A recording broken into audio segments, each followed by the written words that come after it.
Hello दोस्तों, बैट्रंस नमस्कार। मैं दीवान सिंह। मेरे सामने ये CN वेणुगोपालन साहब का लेटर है, जो जिन्होंने श्री तुषार मेहता साहब को ये पत्र लिखा है। अब इस पत्र में हम देखेंगे क्या इसने ऐसा कुछ किया है क्या जिसकी वजह से इसको इतना कंट्रोवर्शियल बना दिया। और ये तुषार मेहता साहब, solicitor general of India. Respected sir, bad use of judiciary in SLP number, वो नंबर बता दिया और ये सिविल अपील कौन कौन सी बता करके। The 10th anniversary of the above SLP 5561/2016 which MC Singla and union of India others of the honourable supreme court on 16/2016 is fast approaching. The petition outlived the petitioner who passed away some years back in the play Revenge for Honor. अब इन्होंने सारी ये कहानी बता दी यहाँ पे। अब यहाँ से ये चलते हैं सारी बातों को लेकर के। अब यहाँ मैं पढ़ के बताऊंगा इन्होंने ऐसा क्या किया। इन्होंने कहते हैं the petition is for the updating और revision of pension in banks in tune with the revised scale of pay arising out of the bipartite settlement from time to time.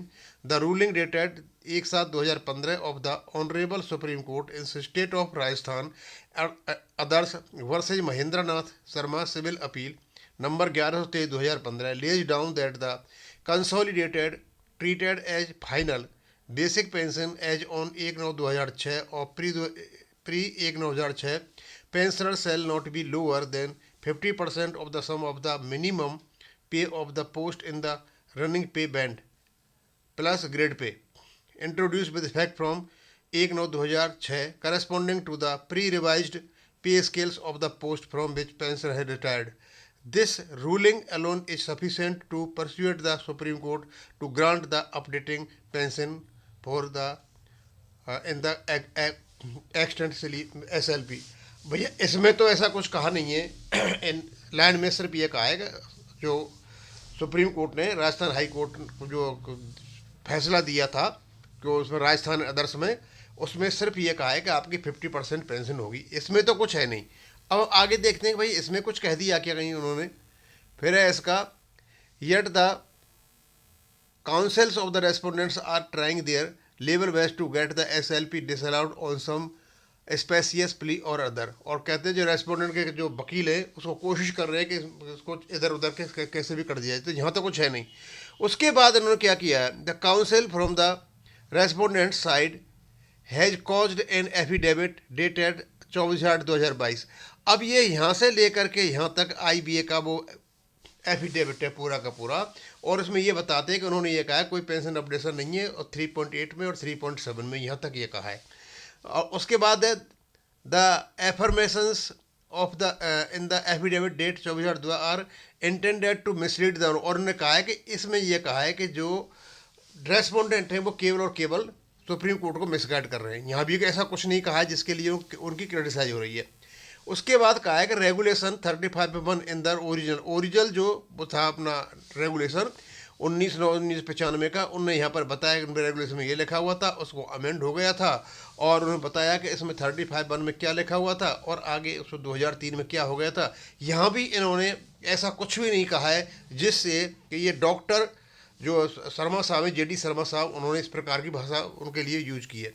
नीचे the removing the time frame from retirement of the employee. और ये कहा है कि मतलब जो 2003 में amendment हुआ था उनमें से टाइम फ्रेम हटा दिया गया था और बिल भी की जगह सेल भी हो गया था, और ये बहरेबर एप्लीकेबल इस प्रकार की बातें की है। भाई 2 पेजों में तो यहाँ कहीं कुछ कहा नहीं है, हम इससे कह सके भाई इन्होंने कुछ कहा है। अब उसके बाद इन्होंने the claim in the affidavit dated 24/8/2022 that there is no provision. अब यहाँ इन्होंने यह कहा है कि सुप्रीम कोर्ट में यह कहा था IBA ने कोई प्रोविजन नहीं है, लेकिन उन्होंने बताया प्रोविजन है और पीछे बता दिया प्रोविजन है। बिसाइड कैलकुलेटिंग रेगुलेशन 56, यहाँ इन्होंने कहा है कि रेगुलेशन 56 भी यहाँ पर है, और इसको पढ़ के बता देता हूँ। ऊपर जो चीज़ कही है उनके अलावा क्या है, regulation 56 residuary provision further lays down that in case of doubt in the matter of application of these regulation regard may be had to the corresponding provisions of the Central Civil Rule No. 1972 Central Civil Services Commutation 1981 applicable for central government. यहाँ से यहाँ तक भी आपका regulation का ही part उन्होंने उद्धरण किया, या तीसरे पेज में भी कुछ नहीं कहा गया, कहा है इन्होंने। उसके बाद the further averment in the affidavit with that there for it would neither भी, ये भी उनका आईबीए का एफिडेविट है, यहाँ भी कुछ नहीं कहा है इन्होंने। द एफिडेविट इज टोटली, अब यहाँ इनने बताया कि जो एफिडेविट दे रखा है टोटली मिस्चीवस है, total manipulated to the extent the small committee of IBA on a pension had recorded minutes dated 1994 that the setting up of the pension funds is to be done on similar lines. RBI की line पे होगा, उसकी line पर यहाँ पर यह कहा है इन्होंने, यहाँ पे कुछ ऐसा नहीं कहा है। The portion of the averment in the affidavit that pension in the bank is paid out of the pension fund, यहाँ भी जो आईबीए का जो एफिडेविट था उसके कुछ भाग लेकर के बताया कि मतलब ये आईबीए ने गलत कहा, यहाँ भी इन्होंने ऐसा कुछ नहीं कहा है। अब देखते हैं चौथे में कुछ कहा है क्या। कहते हैं the statement that the updation would neither be appropriate in principle, यहाँ से यहाँ तक लेकर के ये भी आईबीए का ही पूरा का पूरा क्या नाम है एफिडेविट के बारे में, और उन्होंने बताया कि मतलब ये गलत बोल रहे हैं सारा का सारा। अब देखते हैं इन्हें कुछ आगे कहा है क्या। The financial viability of the part of the bank cited in the affidavit is a fiction since the payment of pension is not out of the revenue account of is from the pension fund which, या इन्होंने सिर्फ ये कहा है कि भैया तुम्हारे जो फिक्शन बनाया तुम लोगों ने कि मतलब वहाँ गवर्नमेंट फंड से दी जाती है, वहाँ दी जाती है, ये केवल केवल पेंशन फंड से दी जा रही है। ये सारे के बाद सब क्लियर सी बात है। अब यहाँ भी ऐसा नहीं है कि इनकी कोई बात डाइवर्ज हुई है जिससे नाराज हुए थे। अब हम यहाँ देख लें, यहाँ भी यहाँ 5 पेज में कुछ है क्या।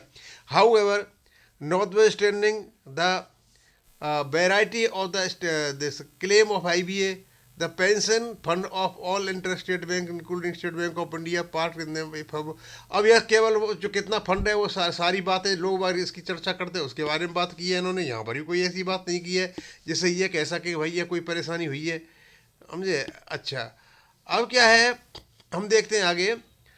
10/7 of the banking company requisite transfer of 1970 permit the board of director to declare dividend. और यहाँ भी जो डिविडेंड डिक्लेयर किया जाता है और उसको क्या नाम है सरप्लस में बना करके रख लेंगे, पैसा वहाँ पर आए उसको यहाँ दे दो, इस प्रकार की बात यहाँ पर कही गई है। अब यहाँ कुछ कहा है कि आगे the precursor to the pension scheme in the bank is a settlement. अब कहते बस अब यहाँ हमारा जो सेटलमेंट था और रेगुलेशन आया था 1993 को, उसकी बात करी है यहाँ पे। क्लॉज 6 और 12 की बात की है जो सेटलमेंट में थी। Recently as per the direction the honourable supreme court Indian ministry of finance sanction pension on the basis of settlement, यहाँ पर भी उन्होंने आरआरबी को मतलब किस किस को पेंशन दी है, यहाँ ये बात कही है इन्होंने।